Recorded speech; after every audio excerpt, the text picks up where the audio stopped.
श्री गणेशाय नमः।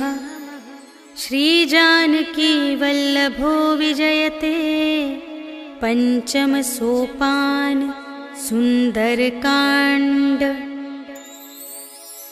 शांतं शाश्वतमप्रमेयमनघं निर्वाण शांतिप्रदं ब्रह्मा शंभुफणीन्द्र सेव्यमनिशं वेदान्तवेद्यं विभुं।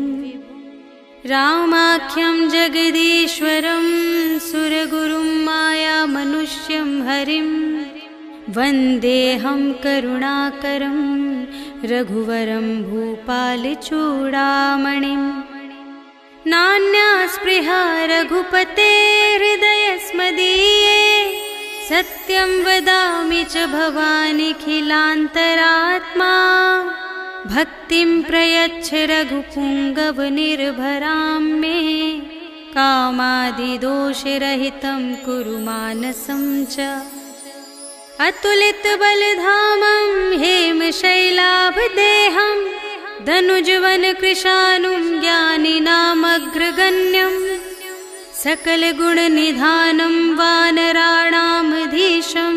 रघुपतिप्रियभक्तं वातजातं नमामि।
बिलो की तिनके परछाई, कहई छाह सक सोना उड़ाई, एहि विधि सदा गगन चरखाई।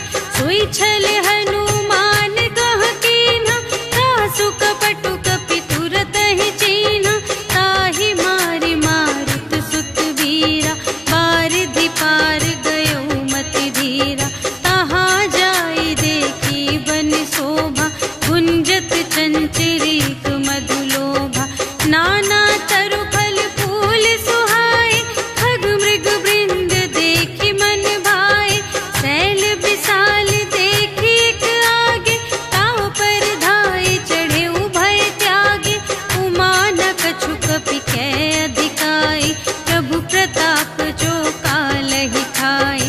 गिरि पर चढ़ी लंका तेहि देखी, कही न जाई अति दुर्ग विशेषी। अति उतंग जल निधि चहु पासा, कनक कोट कर परम प्रकाशा। कनक कोट विचित्र मणिकृत, सुंदरायतना घना। चहु हट्ट हट्ट सुभट्ट बीथी, चारुपुर बहु विधि बना गज। बाज खच्चर निकर पदचर, रथ बरूथन ही कोगने। बहुरूप निश्चर झूठ अति बल, सेन बरनत नहीं बने बन। बाग उपवन वाटिका सर, धूप बापी सोहहि नर। नाग सुर गंधर्व कन्या, रूप मुनि मन मोहहि कहूँ।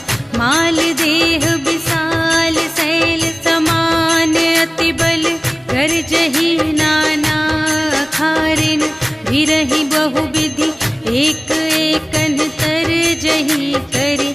जतन भट कोटिन विकट तन, नगर चहु दिस रचहि कहूँ। महिष मानुष धेनु खरज, हल निसाचर भक्षहि एहि। लागी तुलसी दास इनकी, कथा कछु एक है कही। रघुवीर सर तीरथ शरीरनि, त्यागी गति पैहि सही। पुर रखवारे देखि बहु, कपि मन कीन विचार। अति लघु रूप धरो निसी, नगर करो पैसार। सियावर राम जय जय राम, मेरे प्रभु राम जय जय राम। मसक समान रूप कपि धरि, लंकहि चले सुमिर नर हरि।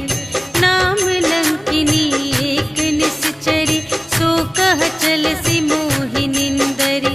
जाने ही नहीं मरम सठ मोरा, मोर आहार जहाँ लगे चोरा।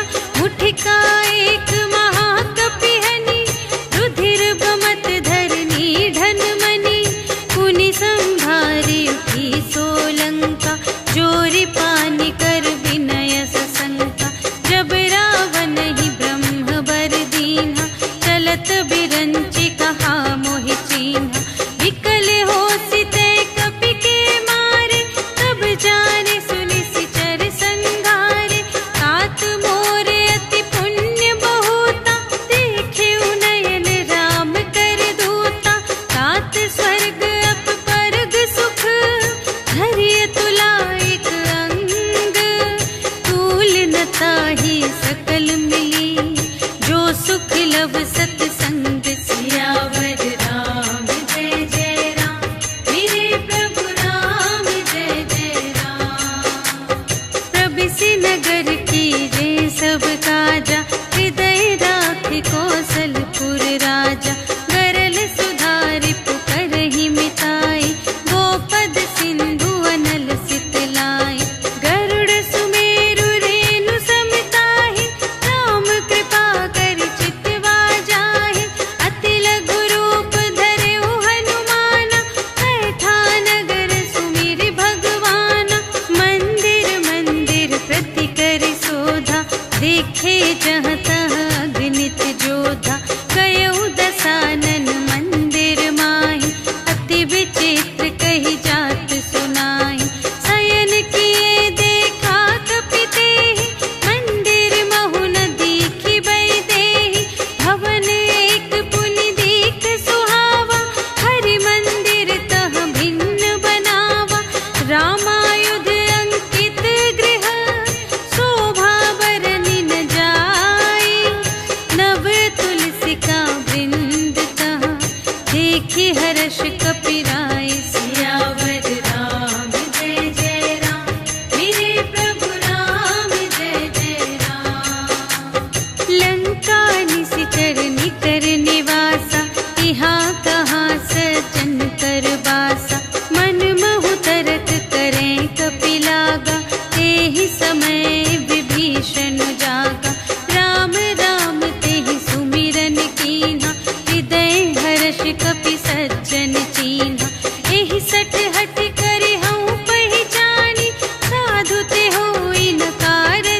हरिदासन मह कोई, मोरे हृदय प्रीति अति होई।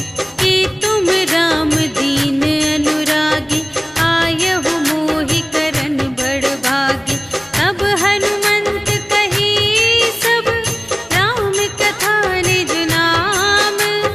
सुनत जुगल तन पुलक मन, मगन सुमिर गुण ग्राम। सियावर राम जय जय राम, मेरे प्रभु राम जय जय राम। सुनहु पवन सुत रहनी हमारी, जिमि दस नन्हि महु जीव बेचारी। तात कबहु मोहि जानी अनाथा, करिहै कृपा भानु कुलनाथा। तामस तन कछु साधन नाही, प्रीति न पद सरोज मन माही। अब मोहि भा भरोस हनुमंता, बिनु हरि कृपा मिलहि नहीं संता। जो रघुबीर अनुग्रह कीन्हा, तो तुम मोहि दरसु हठि दीन्हा। सुनहु विभीषण प्रभु कै रीति, करहि सदा सेवक पर प्रीति। कहहु कवन में परम कुलीना, कपि चंचल सबहि विधिहीना। रात लेहि जो नाम हमारा, तिहि दिन ताहि न मिलै आहारा। अस में अधम सखा सुनु, मोहु पर रघुबीर।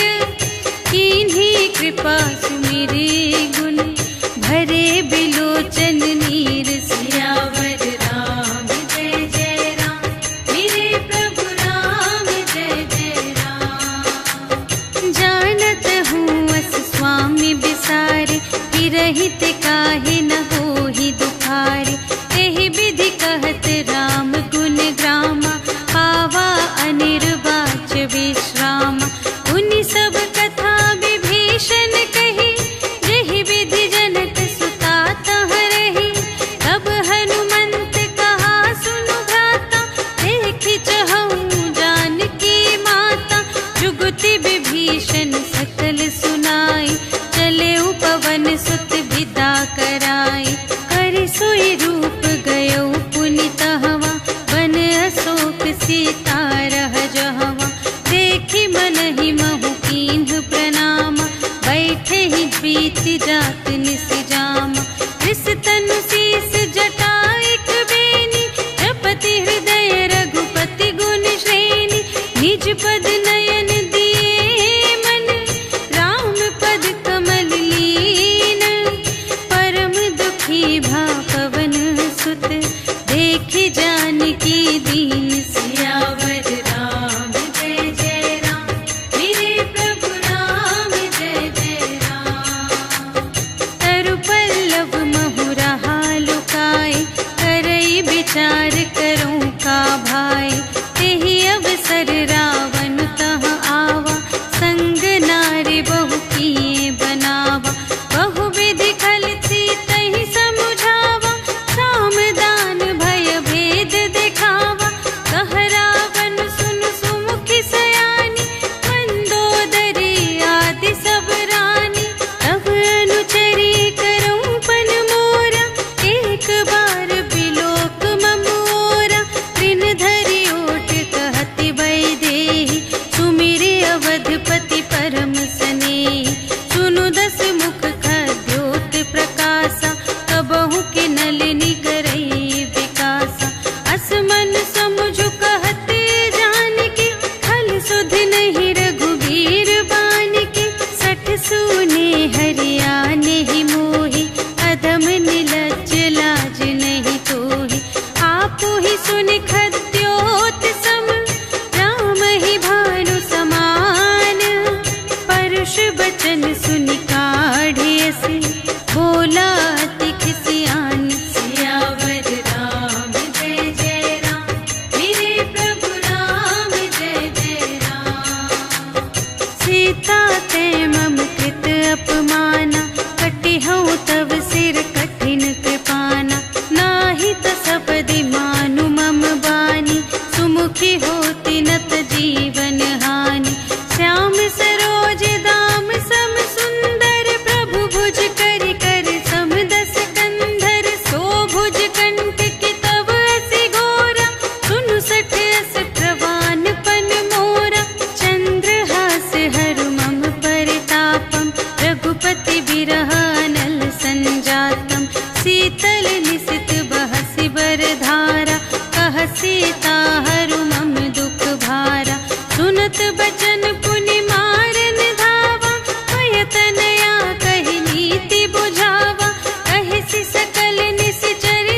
तहि से करहु हित अपना।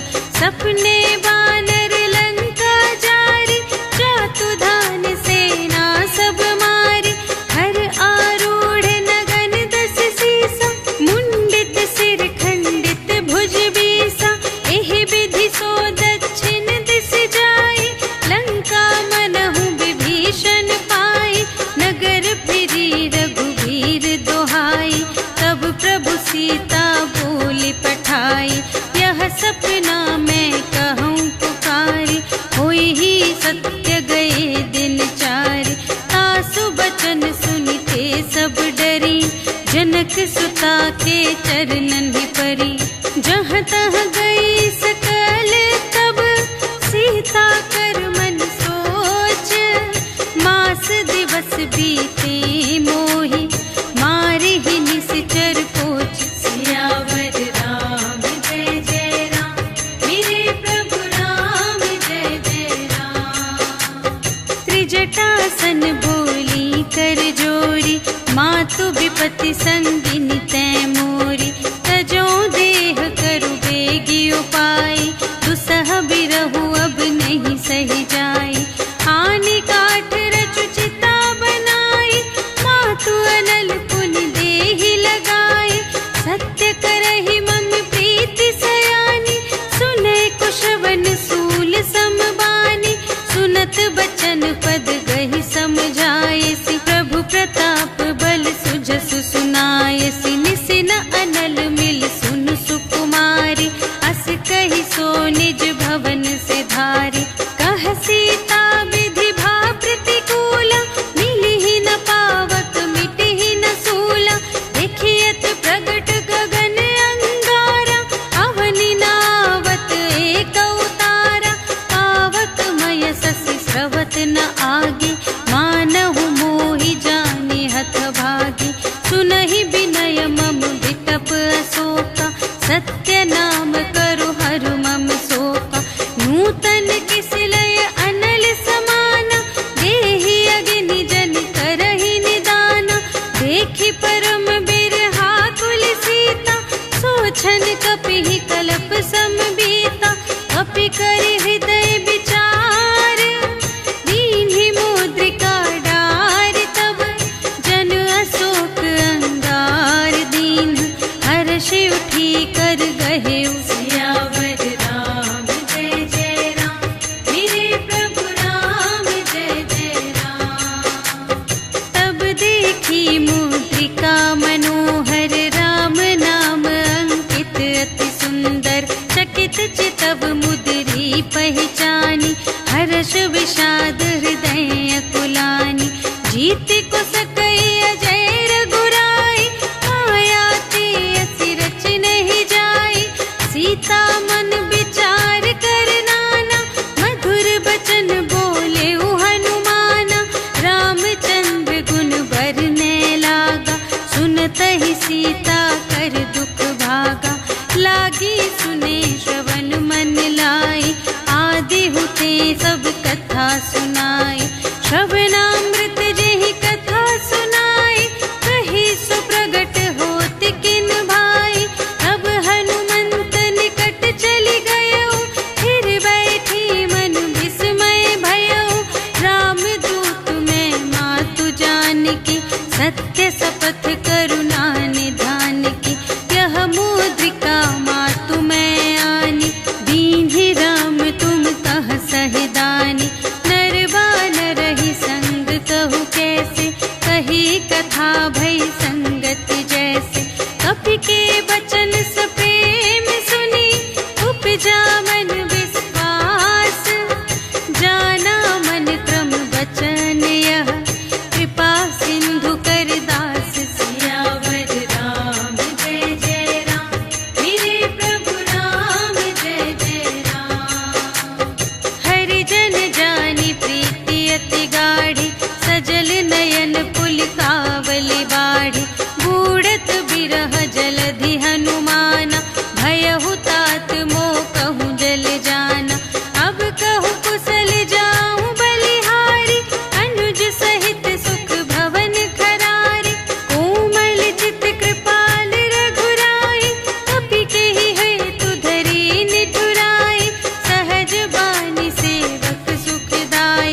श्याम मृदु गाता, बचन नाव नयन भर बारी, अहह नाथ हो निपट बिसारी। देखी परम बिरहा कुल सीता, बोला कपि मृदु बचन बिनीता। मातु कुशल प्रभु अनुज समेता, तब दुख दुखी सुकृपा निकेता। जन जननी मानहु जियऊना, तुम्हते प्रेम राम के दूना। रघुपति कर संदेश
समेत द्विपदल मद गंजा हर दूषण त्रिशिरारु बाली बधे सकल अतुलित बलशाली जाके बल लवलेस ते जिते हु चराचर झारे आसुदूत में जा करी हरियाणी हूँ प्रिय नारी सियावर राम जय जय राम मेरे प्रभु राम जय जय राम जानो मैं तुम्हारे प्रभुताई सहस बाहु सन परी लराई समर बाली सन करि जसु पावा सुनि कपि बचन बिहसी बिहरावा आयऊ फल प्रभु लागे भूखा कपि सुभाव ते तोरे रोका सबके देह परम प्रिय स्वामी मारहि मोहि कुमारग गामी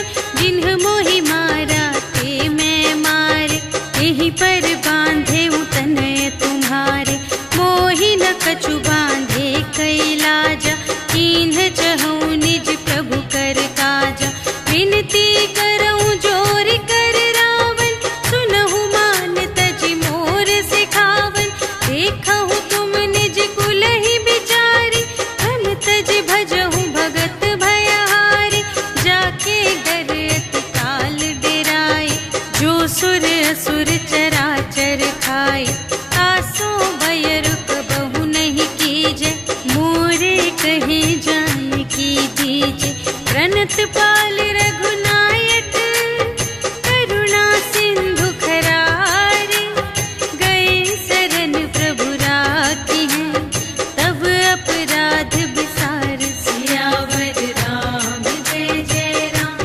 मेरे प्रभु राम जय जय राम चरण पंकज उर धरहु लंका चल राज तुम करहु ऋषि पुलस्त जसु विमल मयंका तेहि ससि महु जनि होहु कलंका राम नाम बिनु गिरा न सोह देखु विचार त्यागी मद मोह बसनहीन नहीं सोह सुरारी सब भूषण भूषित बर नारी राम विमुख संपत्ति प्रभुताई जाई रही पाई बिनु पाई सजल मूल जिन्ह सर तन नाही बरसि गए पुनि तबहि सुखाहि सुनु दस कंठ कहऊँ पन रोपी विमुख राम त्राता नहीं कोपी शंकर सहस विष्णु अज तोहि सकहि न राखे राम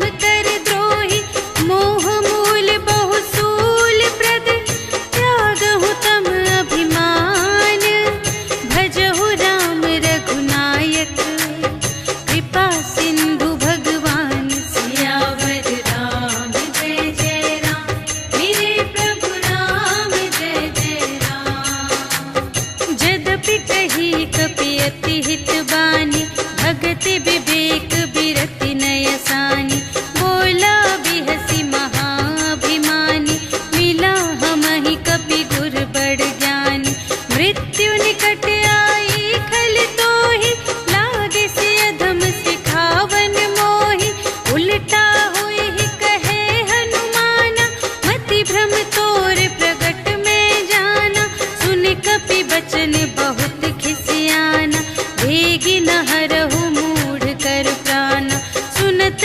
निसाचर मारन धाय सचिवन सहित विभीषण आए नाय शीस कर विनय बहुता नीति विरोध न मारिय दूता आन दंड कछु करिय गुसाई सबहि कहा मंत्र भल भाई सुनत बिहसी बोला दस कंधर अंग भंग करि पठियहि बंदर अपि के ममता पूछ पर सबहि कहऊँ समझाई तेल बोर पट बांध पुनि पावक देहु लगाई सियावर राम जय जय राम मेरे प्रभु राम जय जय राम पूछहीन बानर तह जाए तब सठ निज नाथ ही लई आई जिनके कीमत बहुत बड़ाए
गर्जा, कपि बढ़ि लाग आकाश सियावर राम जय जय राम, मेरे प्रभु राम जय जय राम। देह विशाल परम हरुआई, मंदिर ते मंदिर चढ़ धाई, जरई नगर भालोग बिहाला, झपट लपट बहु कोटि कराला। तात मातु हा सुनिय पुकारा, एहि अवसर को हम ही उबारा। हम जो कहाय कपि नहीं होई, वानर रूप धरे सुर कोई। साधु अवज्ञा कर फल ऐसा, जरई नगर अनाथ कर जैसा। जारा नगर निमिष एक माहि, एक विभीषण कर गृह नाही। काकर दूत अनल जहि सिरजा, जरा न सोते ही कारण गिरजा। उलट पलट लंका सब जारी, कूदि परा पुन सिंधु मझारी। पूछ बुझाई खोई श्रम, धरि लघु रूप बहोरी। जनक सुता के आगे, ठाड़ भयो कर जोर। सियावर राम जय जय राम, मेरे प्रभु राम जय जय राम। मातु मोहि दीजै कछु चीन्हा, जैसे रघुनायक मोहि दीन्हा। चूड़ामणि उतारि तब दयौ, हर्ष समेत पवन सुत लयौ। कहेहु तात अस मोर प्रणामा, सब प्रकार प्रभु पूरन कामा। दीन दयाल बिरदु संभारे, हरहु नाथ मम संकट भारे। तात सक्र सुत कथा सुनाएहु, बान प्रताप प्रभु ही समझाएहु। मास दिवस महु नाथ न आवा, तौ पुनि मोहि जियत नहीं पावा। कहु कपि के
पूछी कुशल नाथ अब कुशल देखी पद कंज सियावर राम जय जय राम मेरे प्रभु राम जय जय राम।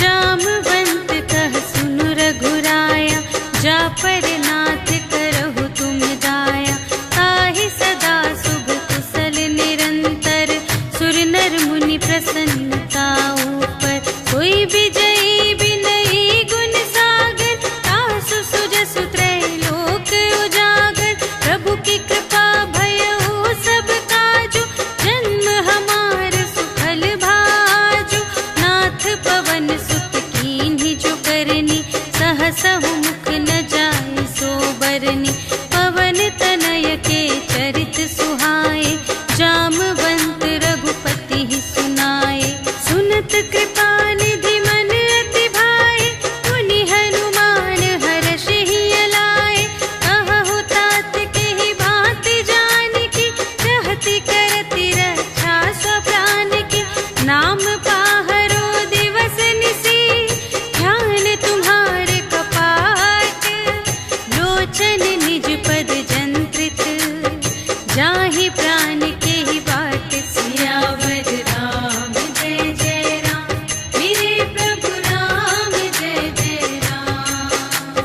चलत मोहि चूड़ामन दीन्ही रघुपति हृदय लाए सोई लीन्ही नाथ जुगल लोचन भरि बारी बचन कहे कछु जनक कुमारी अनुज समेत गहेउ प्रभु चरना दीन बंधु प्रणतारति हरना मन क्रम बचन चरण अनुरागी केहि अपराध नाथ हो त्यागी अवगुण एक मोर मैं माना बिछुरत प्राण न कीन्ह पयाना नाथ सुनय नहि को अपराधा निसिरत प्राण करहि हठ बाधा विरह अग्नि तनु तूल समीरा श्वास जरई छन माहि शरीरा नयन स्रवहि जलु निज हित लागी जरै न पाव देह बिरहागी सीता के अति विपति विसाला बिनहि कहे भलि दीन दयाला निमिष निमिष करुणा निधि जाहि कलप सम बीति भेगी चलिए प्रभु आनिया भुज बल खल दल जीत सियावर राम जय जय राम मेरे प्रभु राम जय जय राम। सुनि सीता दुख प्रभु सुख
शाखा मृग के बड़ी मनुसाई, शाखा ते शाखा पर जाए। नाघि सिंधु हाटक पुर जारा, निशिचर गण विधि विपिन उजारा। सो सब तब प्रताप रघुराई, नाथ न कछु मोरी प्रभुताई।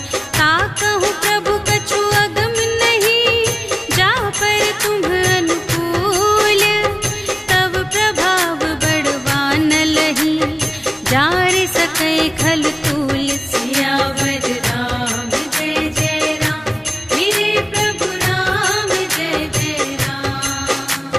नाथ भगति अति सुखदायिनी, देहु कृपा करि अन पायिनी। सुनि प्रभु परम सरल कपिवानी, एवमस्तु तब कहेउ भवानी। उमा राम सुभाव जेहि जाना, ताहि भजन तजि भावनाना। यह संवाद जासुर आवा, रघुपति चरण भगत सोई पावा। सुनि प्रभु वचन कहहि कपिवृंदा, जय जय जय कृपाल सुख कंदा। तब रघुपति कपिपति ही बुलावा, कहा चले कर करहु बनावा। अब विलंब के ही कारण कीजे, तुरत कपिन कहु आय सुदीजे। कौतुक देखि सुमन बहु बरषि, नभते भवन चले सुर हर्षि। कपिपति बेगी बुलाए, आए जूथप जूथ।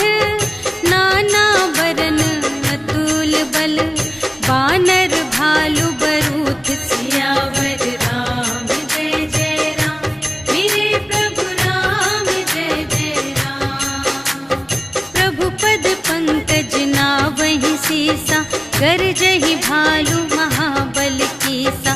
देखी राम सकल कपि सेना, चितई कृपा करि राजीव नयना। राम कृपा बल पाई कपिंदा, भये पच्छजुत मनहु गिरिंदा। हर्षि राम तब कीन्ह बयाना, सगुन भये सुंदर शुभ नाना। जासु सकल मंगलमय कीर्ति, तासु पयान सगुन यह नीति। प्रभु पयान जाना भय देहि, हरखि बाम अंग जनु कहि देहि। जोई जोई सगुन जान की होई, असगुन भयउ रावण ही सोई।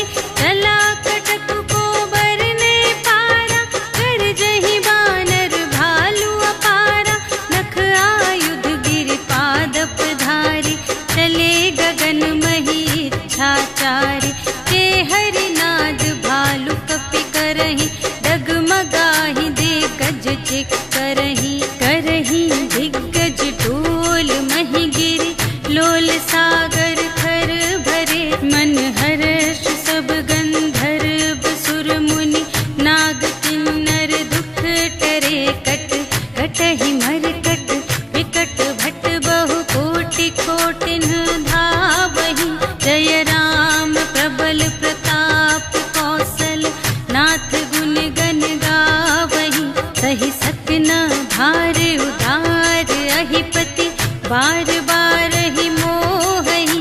कह दसन पुनि पुनि, कमठ पृष्ठ कठोर सो किमि सोहहि।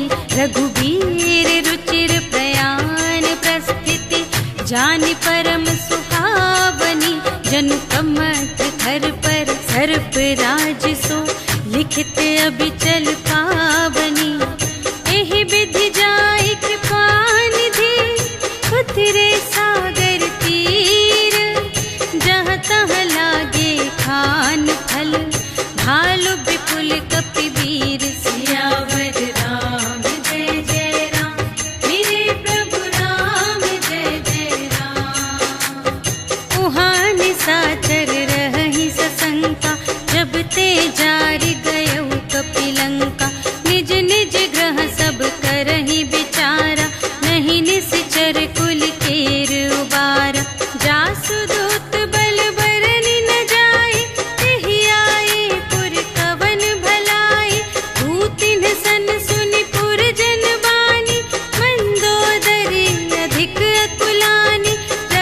जोर कर पति पद लागी, बोली बचन नी